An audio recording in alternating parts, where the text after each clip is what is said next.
first time I met Ed Templeton was in 1988 in Huntington Beach. Nodis and myself went down there to skate with the Gons, and Ed and Jason Lee showed up where we were skating. Ed and I became friends, and it was skating with Ed that reminded me just how fun skating was and why I'd ever started skating in the first place. I want to tell you a little story, and it makes me warm inside.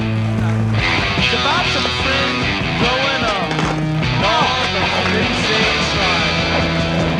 I'm not talking about stable shit, there was something more. I guess it was too much dreaming, too much to hope for. One day something funny happens, but it scared the shit out of me. Their heads were different direction, and the friendship ceased to be. Said one day something funny happened, but it scared the shit out of me. Their heads were different direction, and the friendship ceased to be.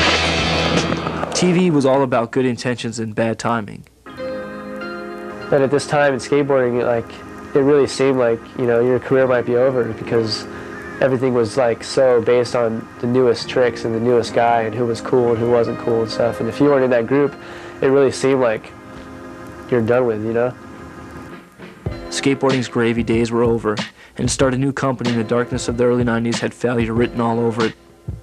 I was extremely in debt to the IRS at that time, and bad news just kept piling up.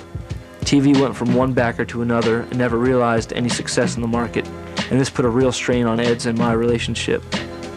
Eventually, it would lead to the company's demise, as well as the friendship Ed and I had known.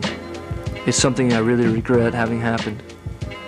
Ed and I had become friends and skated together for all the right reasons, but in the end, money and business bullshit drove us apart. We were better than that. A lot of things happened within a couple years. Losing a company, losing our friends, moving in his parents' house, getting pregnant, having a miscarriage. It was an overwhelming year.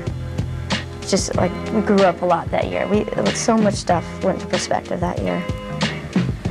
The course my career had taken, the problems with TV, the fact that my wife was pregnant and we were dead broke, the IRS knocking on my door, all put an incredible amount of stress on me. And in the summer of 1992, I almost died from it. I internalized all of it, all the pain and stress, and eventually it ate me up inside, and I found myself in a hospital with a bleeding ulcer. It was a condition I had for some time, but fearfully ignored.